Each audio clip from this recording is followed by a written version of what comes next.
Hey, welcome to my presentation, a random walk down Clash Royale's creative direction.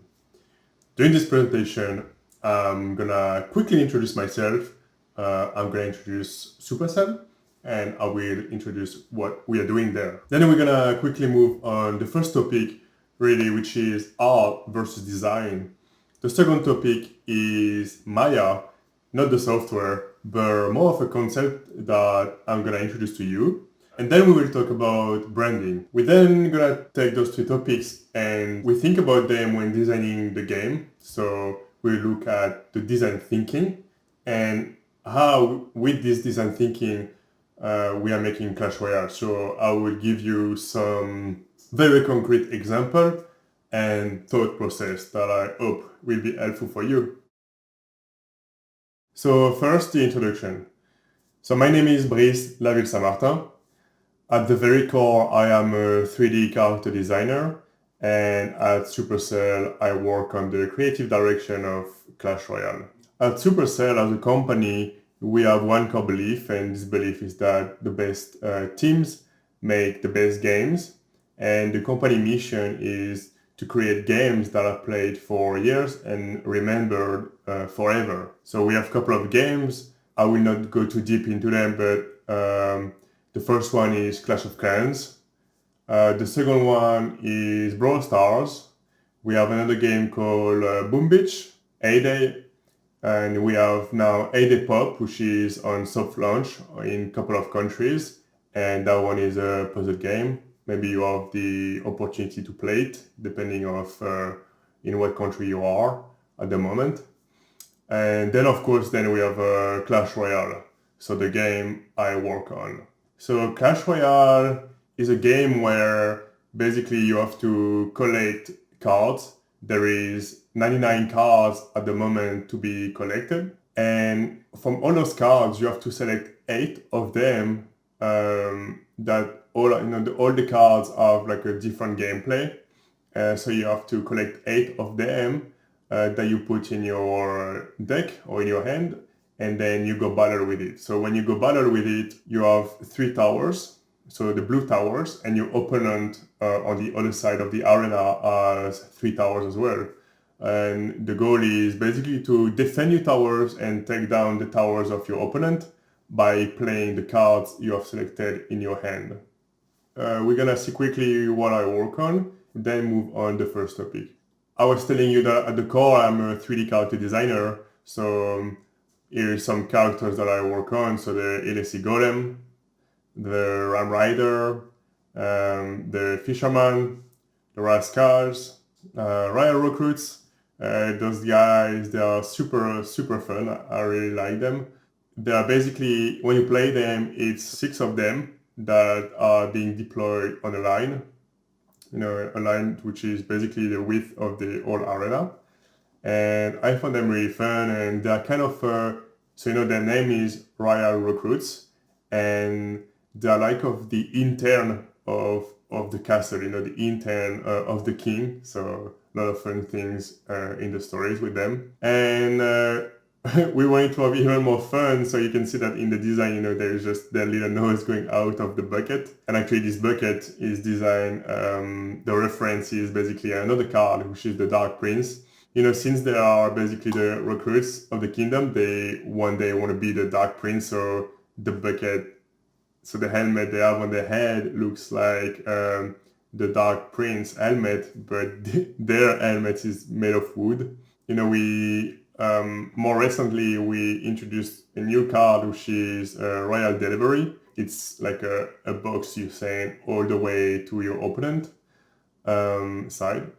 And then, we put like a Royal Recruit in it. So, for the design of the Royal Delivery, we took kind of, the essence of the Royal Recruits design.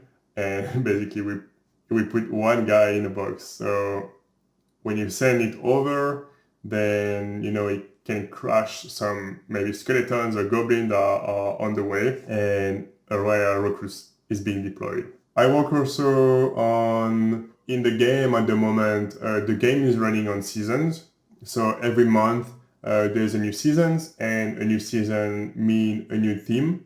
So the theme always need art. We have to theme the game. This one is actually an illustration which is part of the current theme, which is Clan Wars 2, our latest update.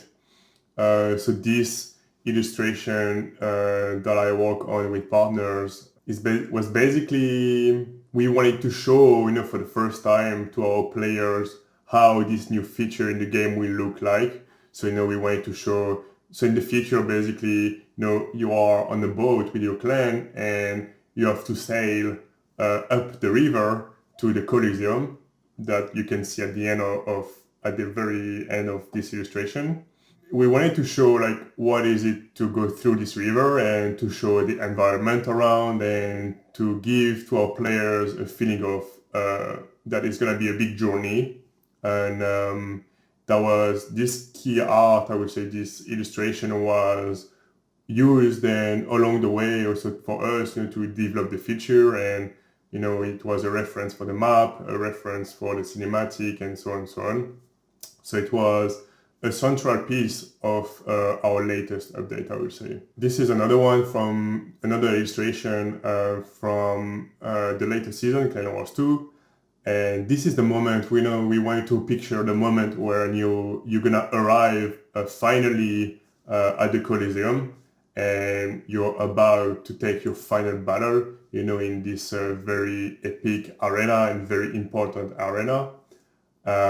So this is showing the last moment, when you are finally, when you're racing with other boats to the dock, and then you go up there and you jump on your final battle. So every season, so every month, we also do a loading screen. So, for us, a loading screen is an important real estate because, as I say, we're gonna have to theme the game, and anyway, at some point, you're gonna have to go through the loading screen. So why not using this time to give you the mood of this new season? And so we do one a month, basically, almost one a month.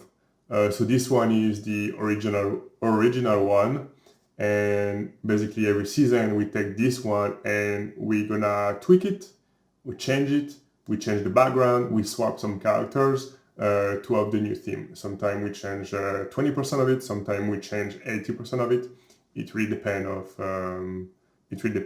I also worked on hype icon, so this is the latest hype icon, so that's only the second one of Clash Royale. We never changed it before. With the release of Clan Wars 2, we wanted to signal to players that there is a big new feature in the game, and therefore changing the hype icon felt important to us. So this is the new hype icon. I like that one in a way that it's like a promise to our players. The latest hype icon was the Red King screaming. It shows a lot of emotion, and the face was big, which is good, but it didn't kind of give a promise to the players that it's gonna be an epic battle. And I feel like this one is more like there is a duel going on between the Blue King and the Red King, and there's kind of there's a mood already going on, and I like it as well because in a way it's also really esport, and we do esports in Clash Royale, and this one is really much like, I feel like it's esporty, it's like blue and red. Every season also we do to theme the season, we do tower skins. So I was saying previously that you have 3 towers, so 1 king tower and 2 princess towers. So it's also like a kind of a way for us to basically theme the game and custom the experience. So you can collect the tower skin pretty much as you collect the cards. It's a bit different, but you can collect tower skins as well. You can also collect emotes. So this is the Mega Knight tower skin. The Mega Knight is one of our cards, and we wanted to create a Mega Knight tower skin. So this one is the Prince Dream season.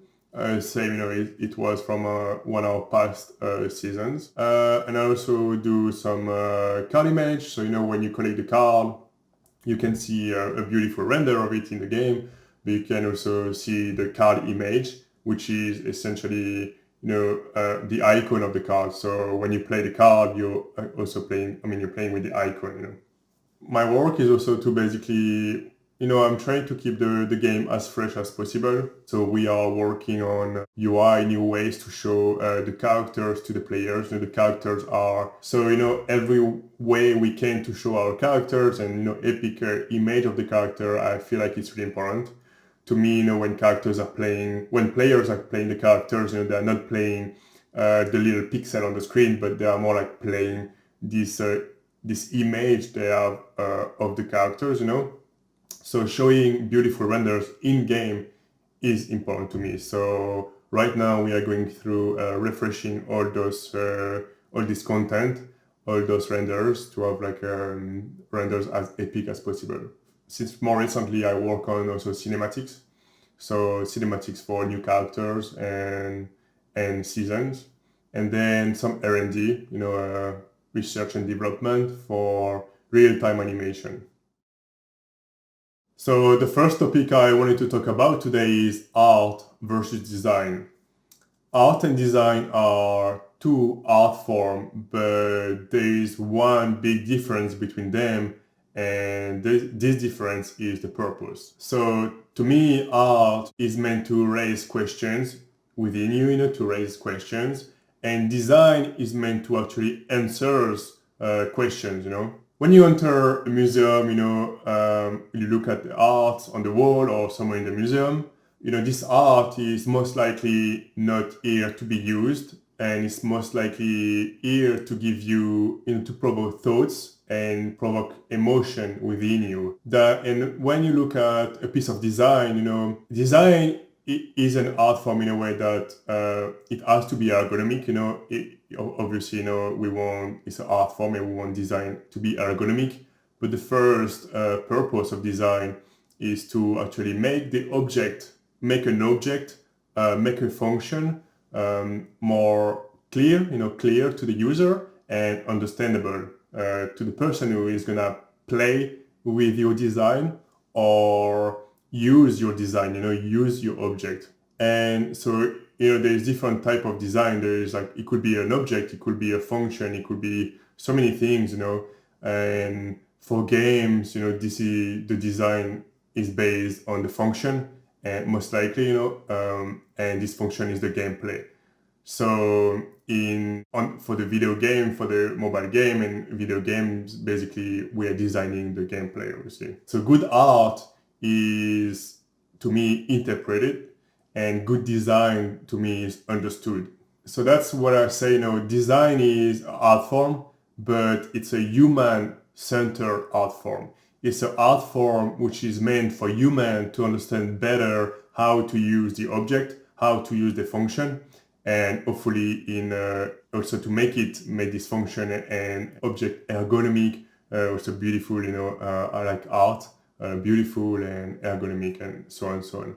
And this quest to the best design, depending of your product, this quest is called the design thinking. So in the end, when you take art and design has something that art doesn't have, which is the users. And you really have to think about the users when you are designing a function or object, because ultimately it's gonna make it easy or harder for the users to understand your product, depending on the quality of your design.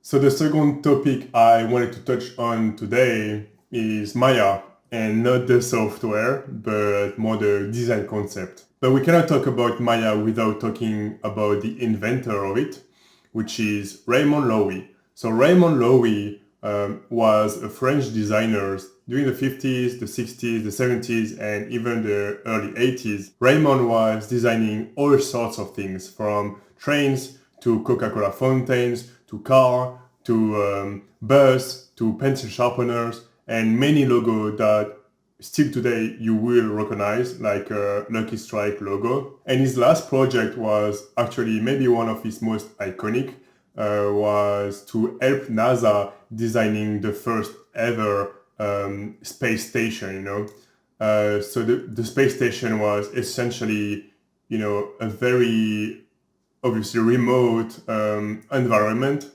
an environment which is not, at the core human friendly. It's just a piece of metal and a lot of electronics and so on and so on. So one of the most famous contribution of Raymond on this project was to actually add, those round windows to the space station to actually connect the humans inside to Earth, so they could not be grounded, but they could still be, in a way, at least visually connected to humanity. People were actually wondering, how is that possible that a person, a designer, could be so successful in designing so many things, so many different things. What is this thing that make him so successful across all his projects? And when Raymond was asked this question, basically his answer was Maya. And Maya stands for most advanced yet acceptable. So because Raymond actually, he was already, he was a very good designer. At the time, that the designers didn't add datas or couldn't monitor, from a laptop or anything, how the product would be used. So Raymond, basically, when he was designing a train, Raymond would actually spend hundreds of hours riding trains and see how people behave in the train, talk with the people and talk with the users of the train, and to see what are the constraints, what is good, what is bad, just trying to really understand the product. And he will even actually talk with the crew of the train and find out, what's missing. And in that way, it actually found that, the crew didn't add their toilets, so they had to use the toilets of the passenger on the cars, and the crew really wanted to have their toilets, That's what he did. I mean, he added a toilet that the crew wanted, He went on those trains and ride those trains for hours and hours, hundreds of hours, to really understand the needs of people using it, to understand what would be a good design train. And that's exactly what he did. And on top of, so that makes already Raymond a good designer. And on top of that, Raymond understood that, as consumer, we are hungry for the new, but resistant to change. He also understood that humans seek for familiarity because it makes them feel safe. And he also understood that, on the other hand, people want to be surprised. And this rule of Maya, you might know it as, the 70-30, 70% of existent and 30% of innovation, Basically this 70% of familiarity and 30% of innovation in one product. And essentially, that's a very vulgarized way to talk about Maya, but essentially that's what it is, Raymond understood that basically Maya means, to sell something familiar, you have to make it surprising.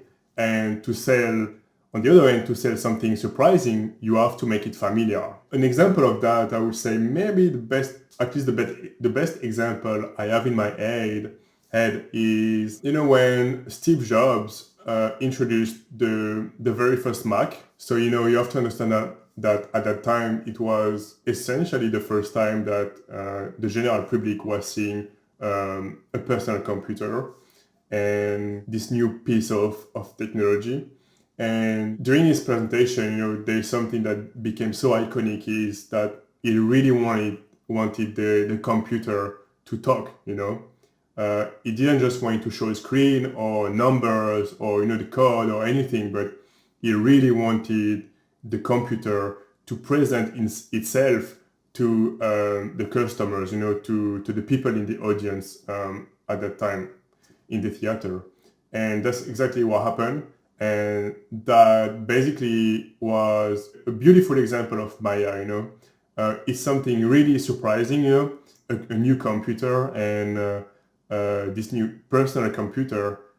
But Steve made basically this piece of hardware very familiar, or at least as familiar as possible by making it talk. You could hear a voice, talking to you. So that was this balance of familiar and surprising for this example.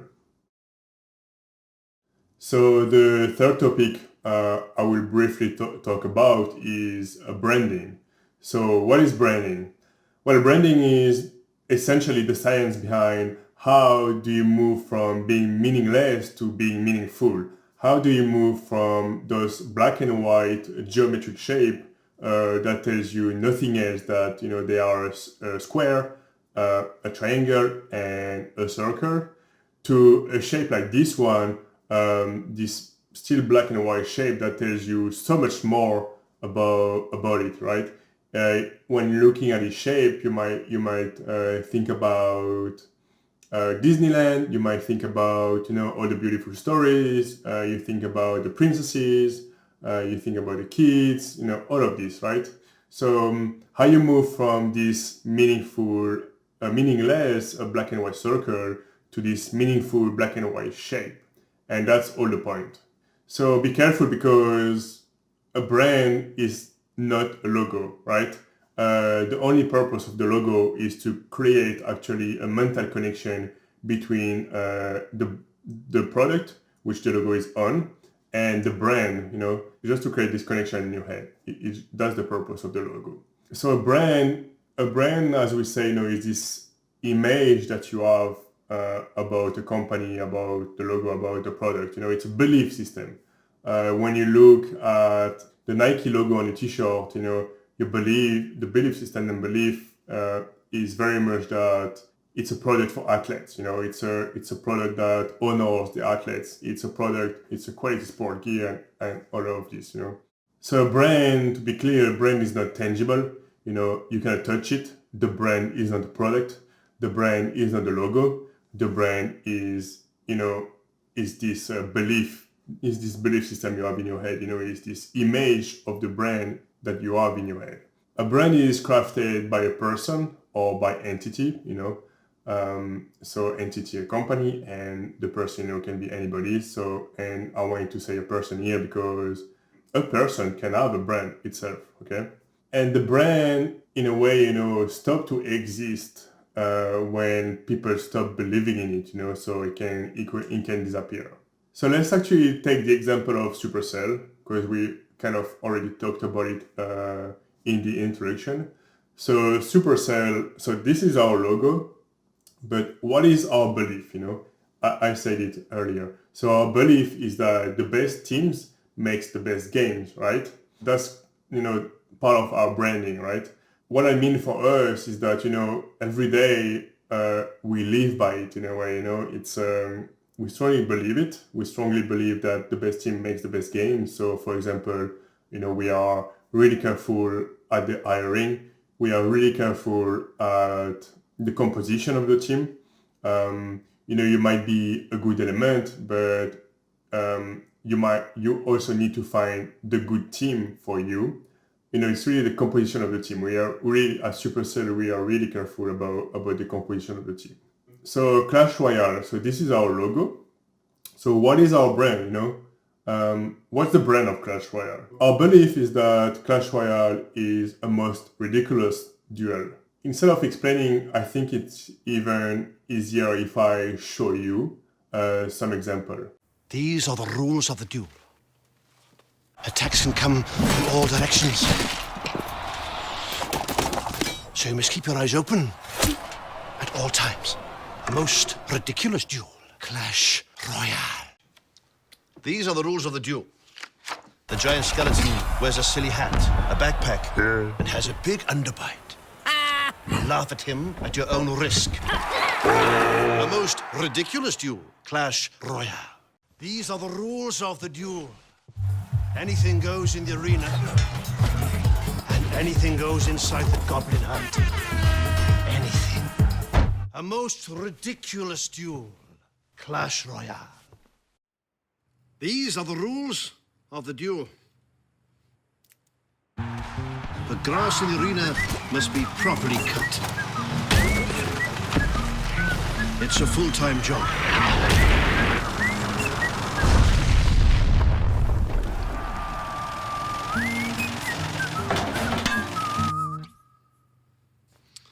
That was the rule of the duel. A most ridiculous duel. Clash Royale.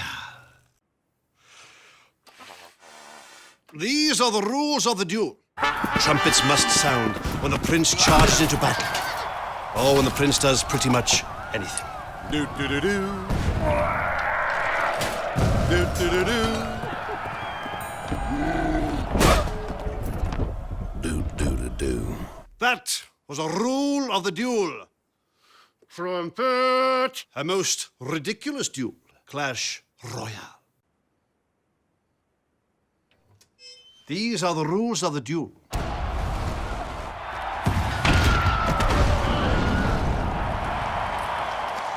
The winner takes the loser's trophies. And their dignity. That was a rule of the duel. A most ridiculous duel. Clash Royale. These are the rules of the duel. You don't bring a knife to a rocket fight. A most ridiculous duel. Clash Royale. After seeing those cinematics, what you will think about Clash Royale, what the cinematics in a way put in your head, what image is in your head about Clash Royale now, because of watching the cinematics, that's the power of the branding, basically. So now when thinking about Clash Royale, you will probably not think about a very serious battle, You will think about more something a bit quirky, a bit fun, a bit funky. You will think about, okay, it's fantasy, but it's like a very fun fantasy. And all this image that now is in your head, and hopefully for long, that's the power of branding of Clash Royale. So now that you have been introduced to those 3 points, those 3 topics, so art versus design, Maya, and branding, we're gonna take a deeper look at Clash Royale, and I'm gonna go through a few examples of how we think, when designing the game. So we're gonna look at the design thinking behind Clash Royale. So obviously, we cannot design anything on Clash Royale without thinking about the gameplay. So, we are a game, so the gameplay is what we design, at first. We have to serve the gameplay. If you are in a feature animation, your job is, for example, to serve the story. For a movie, for a feature animation, the main thing is the story. For us in a game, as it's gameplay. So as designers, visual designers, we have to think first at the gameplay, right? In Clash Royale, we have something very specific to Clash Royale, and it's kind of a philosophical concept. It's called playful and serious. So what does that mean? First of all, you might remember that I was telling you that the mission of the company is to make the best games that are played by as many people as possible and played for years and remember forever. So playful and serious is very much, it's here to give a tone to the game, to the product, but a tone that will hopefully touch a maximum number of persons, So the tone of the game is here actually to directly serve the mission of the company. So we hope that by having a playful and serious games, with the playfulness, we can attract many people and we can touch many people and share the fun. And with the serious, we hope to basically make it important for them. We want them to invest their time and stay with us for as long as possible. Playful and serious. We're gonna look at something which I call the Clashometer. That's something that, we don't really use it every day, but that's the way we think. So what's the Clashometer? So basically is this balance between, which is too serious and what is too playful for us, right? So you can see on this line, you can see in the middle is green, so it's gonna be our sweet spot, and on the left it's red, and same for the right, it's gonna be red. So on the left we're gonna take, for example, this World of Warcraft character, which was good, but to us, this kind of design is very serious. Well, by obviously the ratio of the character, by the color used, the palette, by the amount of detail, the posing, the expression, everything, it makes it very serious. I guess for World of Warcraft, that's what they want. They want to attract hardcore players, where we want to attract a more casual audience, right? And on the other end, we're gonna put Mario, Nintendo. And then here we are in the middle. So that's the Barbarian of Clash of Clans and Clash Royale. So here we are in the middle, and the goal of the game, basically, the goal of this Clash meter is, it's a reminder. So when we design new characters, we have to be careful to don't be too much on the left, and being careful to don't be too much on the right, but somewhere in the sweet spot, right? So we're gonna add one game on the left, which is Backyard Monsters, which is a game, Clash of Clans, was inspired by that game. So we're gonna put here, but it was very serious in a way. So we're gonna put this here, Backyard Monsters, and on the other end, just another example of the Smurfs. And then pretty much in the sweet spot, we have Asterix, so Asterix and Obelix from the comic. And Asterix and Obelix, I would say, is our main reference. We do like the world, we find the design fresh, and it has inspired the design of many characters for Clash. I'm gonna add here the Ice Spirit. The Ice Spirit is, for me, the most playful character in our arsenal. So I'm gonna put it here as an example of the further on the right, and I will add the Night Witch on the left. So I would say it's the most serious character that we have, and already the name Night Witch is already pretty serious, and the design of the Night Witch is somehow dark, a bit spiky. It's really much like on the left of our spectrum. So now that we have those two extremities and the very sweet spot, which is our main character, the Barbarian, when designing characters, we really try to be somewhere between the Night Witch and the Ice Spirit, and hopefully not too further away. Playful and serious, it's really much how we see it is very much as a balance, It's a balance that the character or the piece of art or the brand as a whole has to achieve. So the balance between playful and serious. But the balance can be achieved at different levels, right? For example, the character itself, the character design could be a bit more on the serious hand, but if is acting on a cinematic or the name or anything else, will be more playful, then I think the balance will be achieved, and vice versa as well, right?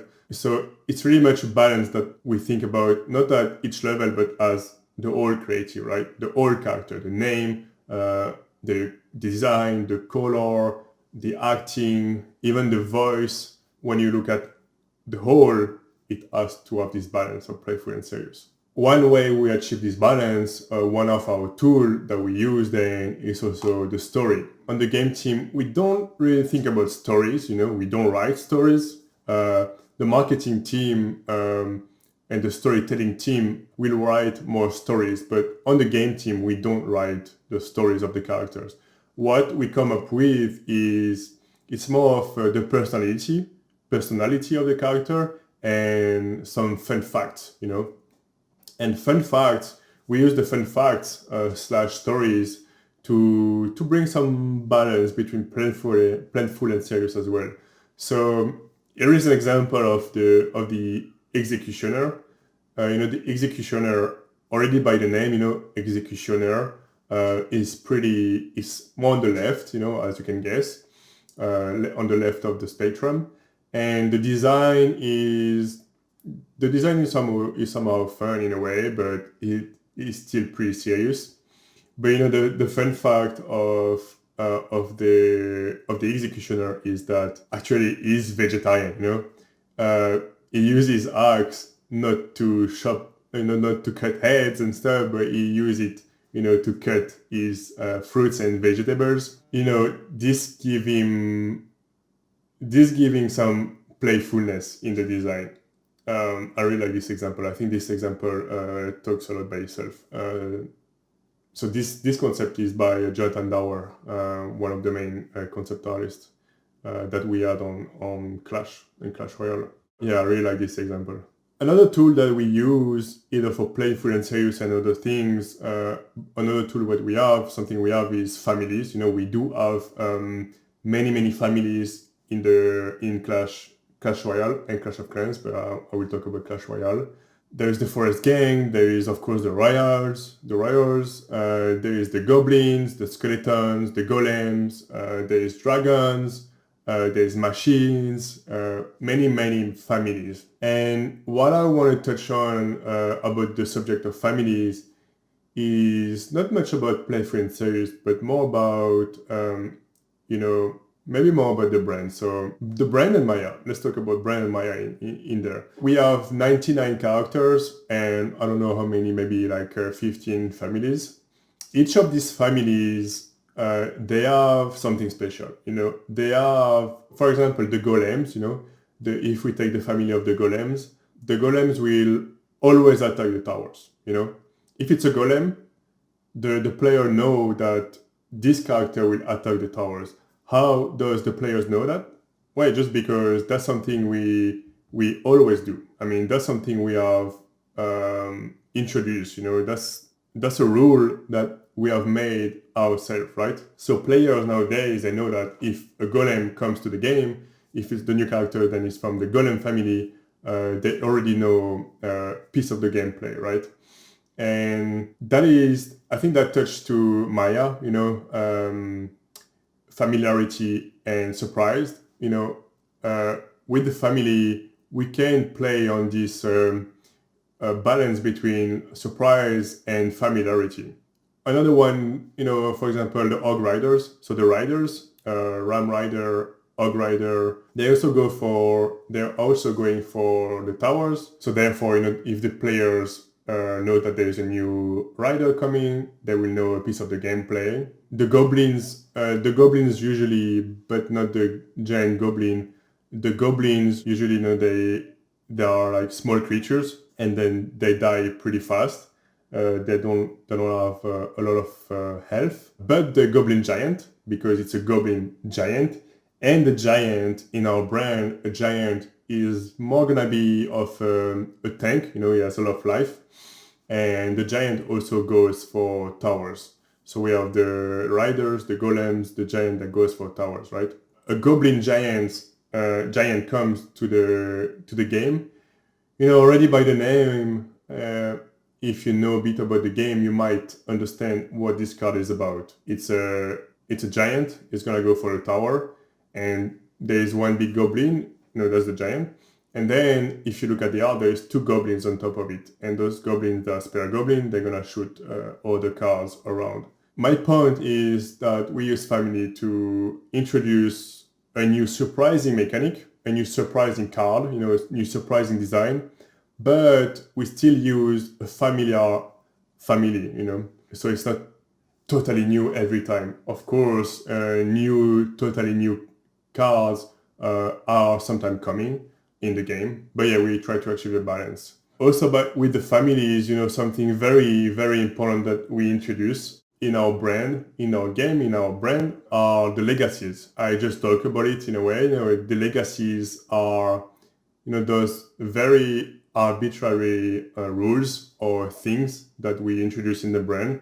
Like I was telling you, that the golems goes for the towers, the goblins are green. The Royals have some gold on them. all these kind of things. You know, there is, for example, this legacy of the golem that has this very specific jaw, and which are almost the same for all the golems. So legacies. I would say that legacies, you know, there are very arbitrary rules that in the world, but I find them quite important for the brand and for the world, because it makes the world, in a way, it makes the world more believable. You know, there is rules, you know, in this world. It's not just, I mean, you know, there's some rules in there, right? There's some legacies, there's some roots.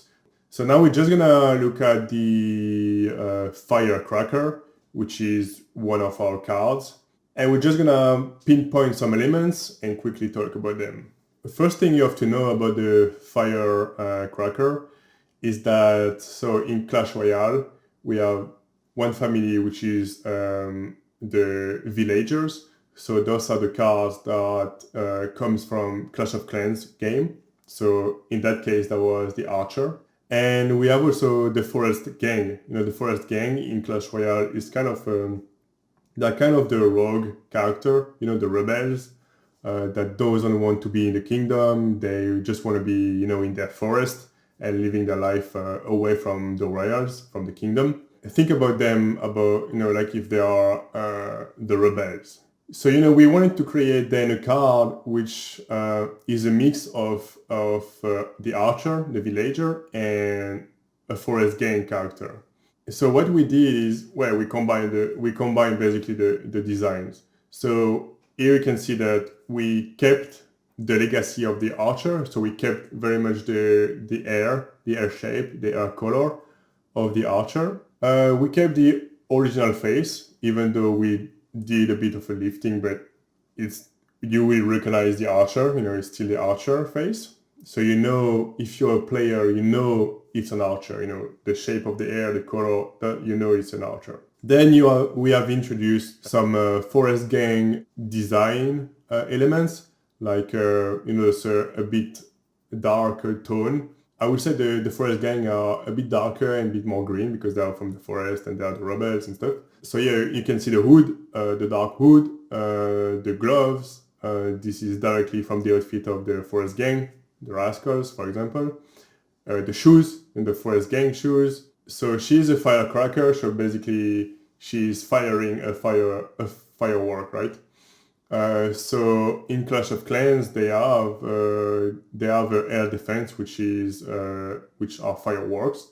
So we just decided to take, you know, to don't reinvent the wheel again, but to take one of the legacy of our brand, you know, something that has been introduced in our brand, and to reuse it to very much to make it more believable, and it's kind of also an Easter egg in a way.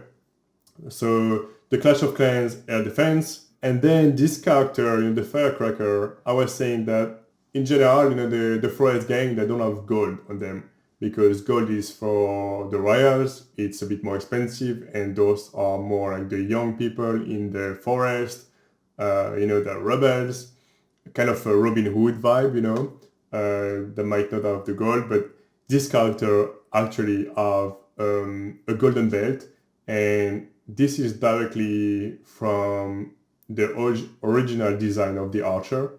The original archer has the golden belt, so we wanted to keep it anyway, because it's kind of part of the story, you know. She's rogue, she's not rebels, but she's still the archer in a way, right? So she comes with the belt, and this is just a story. So the name, I wanted to talk about the names because if you know a bit the world of Clash Royale, you will know that none of the characters has his own name in a way. That, you know, we have the barbarian, we have the archer, we have the golems, we have electric golem, all of this, you know, ice golem, but we don't call our characters, you know, I don't know, Bob or anything like this, right? This is very much on purpose, and because we use the name also the name for us is very much part of the design, not just the storytelling, but we use the name to make sure that the players understand better what the character is about, even without playing it, even without playing it. So, if we call our character Bob, well, we release Bob and imagine we have 99 cards. So the players are gonna have to remember 99 names, and it's gonna be really hard for them to remember the gameplay and the card, So for now, let's call this character the Storm Smasher Monster. Okay, that sounds epic. That sounds cool. But first worry, this name is way too long and it's probably not gonna fit the UI of our game. So that's the first problem. But that's not the essential problem. The bigger problem is that, as I say, it's not telling anything about the gameplay whatsoever. So we're gonna remove Storm Smasher, even though that sounds good, maybe not for our game, not for our design thinking. So let's remove Storm Smasher. So now what we have is the monster. Sounds good, that will fit the UI, but still, it's not giving us any clue about the gameplay of this character. This character, you can visually, you can see that he is purple and is made of elixir in Clash Royale is important because, to play the cards, basically you are paying elixir. So you pay maybe like 5 of elixir to play a card. I mean, it's kind of the currency to trade the card. This guy is made of elixir somehow. We don't know yet. He's made of elixir. So let's call him the Elixir Monster. All right. So now this name is linking to his design, but still Monster doesn't tell me too much about the gameplay. So let's remove Monster. And now we're gonna replace Monster by Golem. So now we have the Elixir Golem. So now this one is pretty interesting. It's really interesting because Elixir Golem. So the Golem, as I was telling you, you know that the Golem is gonna go for the tower. You know that the Golem has a lot of HP, and you can see, just by looking at the design here on the left, you can see that he's a big guy. It looks like he's gonna smash something, maybe a tower. And he has this jaw that the Golem has as well, the original Golem. And then you have this world, Elixir. So it's the Elixir Golem. So there is something in the gameplay going on with Elixir, obviously. And this something is that if you play the Golem and your opponent kill the Golem fully, then your opponent is gonna receive 4 of elixir. So there's a mechanic with the elixir. So now we're just gonna remove the and we're just gonna keep elixir golem. It's slick. And elixir golem, it's very much what it is, What you see is what you get. That's something we say pretty often. So the golem is gonna go for a tower, and there's something to do with the elixir. There's a mechanic to do with the elixir.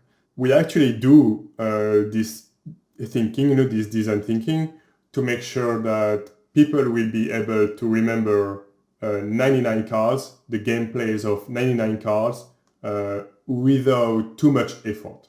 Now I'm just gonna talk about, imperfect world, and very quickly, it's just a very arbitrary rule we have put ourselves, and we live by it in a way. We continue to carry that legacy, that is in our brand.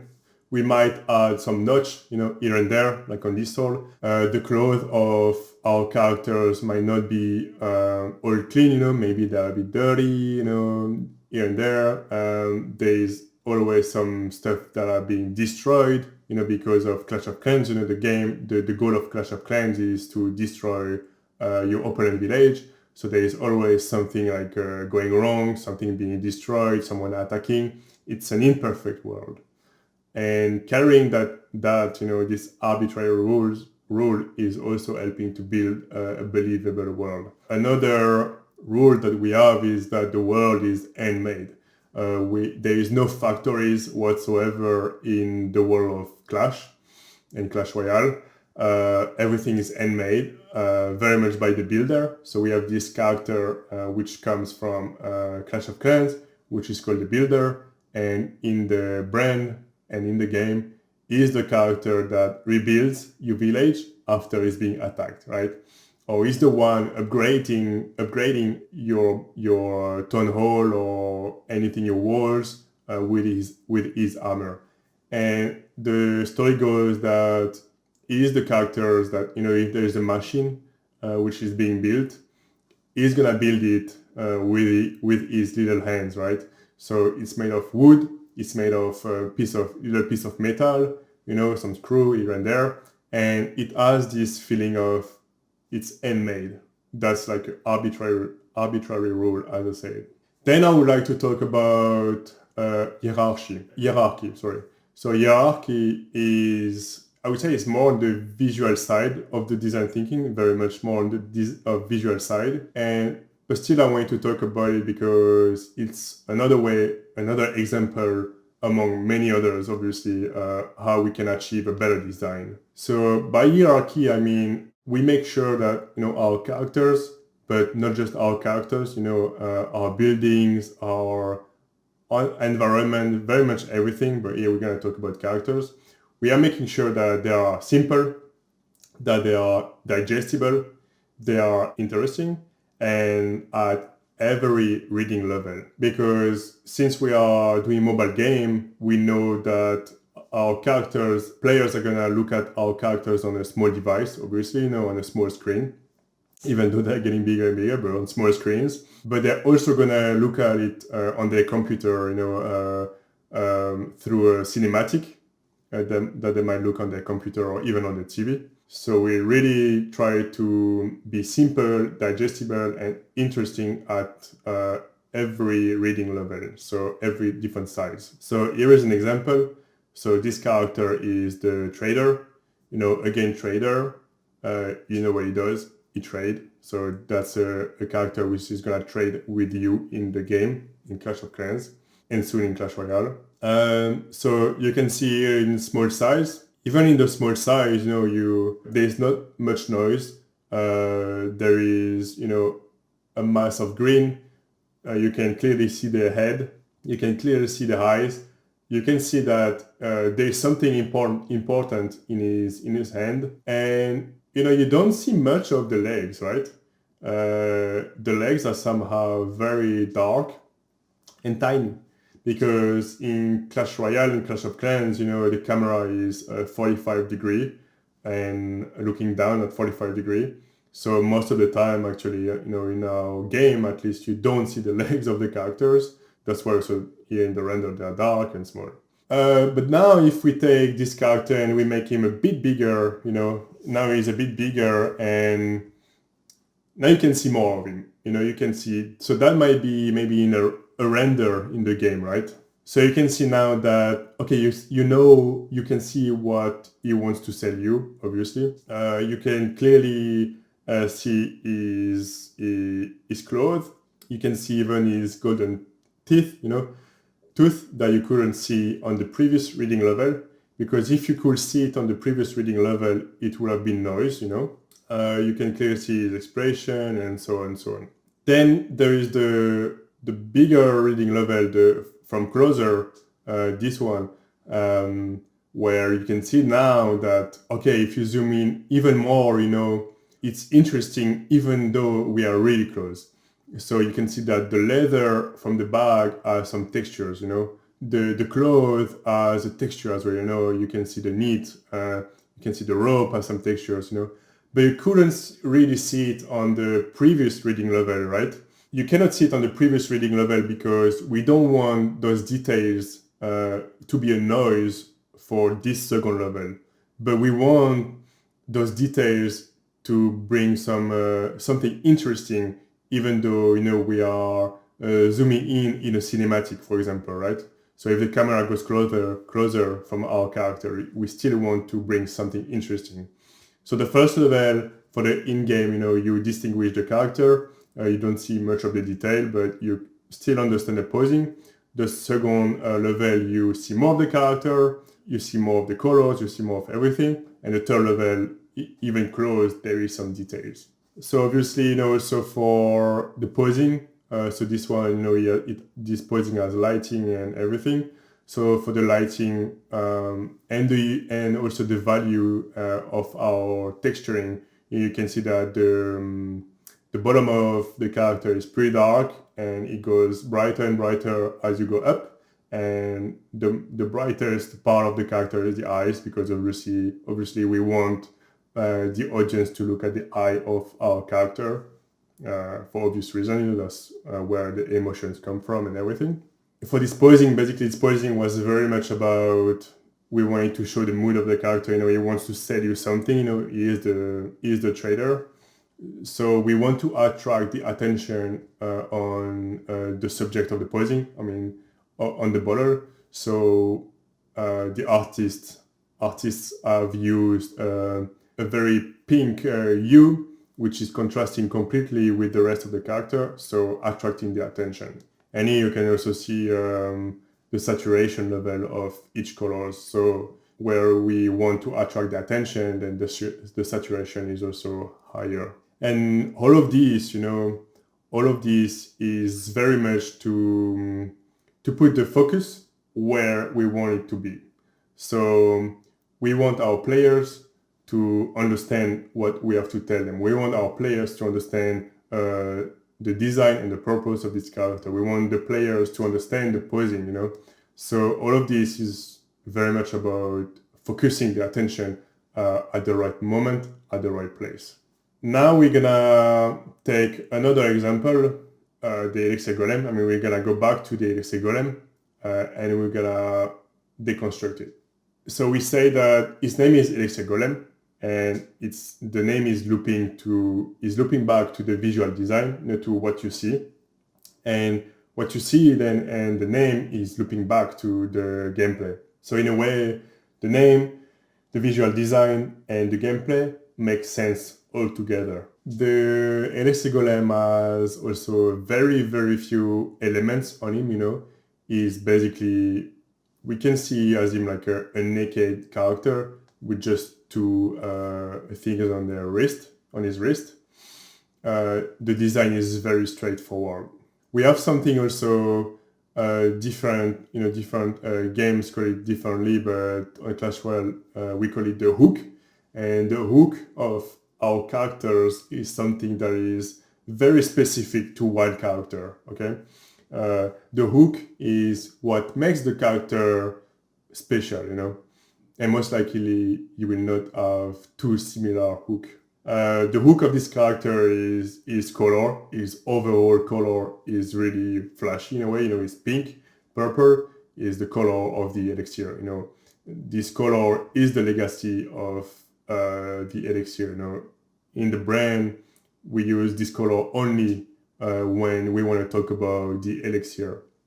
So the elixir icons, the elixir golem, the elixir pump, which is a building on Clash Royale and Clash of Clans, this color, this purple.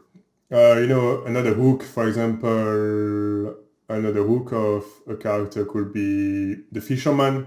And the fisherman, for example, he has an anchor, a huge anchor, and the shape and the color of the anchor makes it, in a way, pretty special, and that's the hook of the character, and so on and so on. So there's few elements, but we have, those drops of elixir. It's kind of the character is kind of melting. If you look at the cinematic, it's the VFX on the cinematics is even more obvious that it's really liquid and is melting.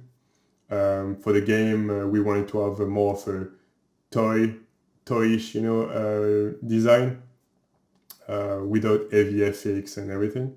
And yeah, those drops, they are directly, as you understood, coming from the elixir aspect. Now the head shape. So the shape of the head comes from actually the icon of the elixir. In the game, we have an icon for the elixir drop. Then we wanted the head of the elixir golem to look like, in a way, the elixir drop that players know. We have this gameplay element, which are the color of the wrist, blue or red. So those elements, those pieces of fabric and metal, basically. So in Clash Royale, there's two sides, basically. When you play the game, you are blue, and your opponent is always red. So, when there is a lot going on the battlefield, we want the players to be able to recognize which one are which character, is it my character, is it your character? So the blue Elixir Golem, so your Elixir Golem has this blue element on him, and most of the character, I would say 95% of the characters have this color variance, which is very much because of gameplay. We want to make it easy for the players to understand which one is their Elixir Golem. And as I say before, the shape of the jaw is directly coming from the family legacy of the golems. The golems have this very strong jaw, which have pretty much the same shape. So this is directly coming from legacies that we have established earlier in the game, in the brand. And then I would say that the balance between playful and serious for this character come from his posing, his acting, and his colors. I would say his color is very playful in a way. It's very playful.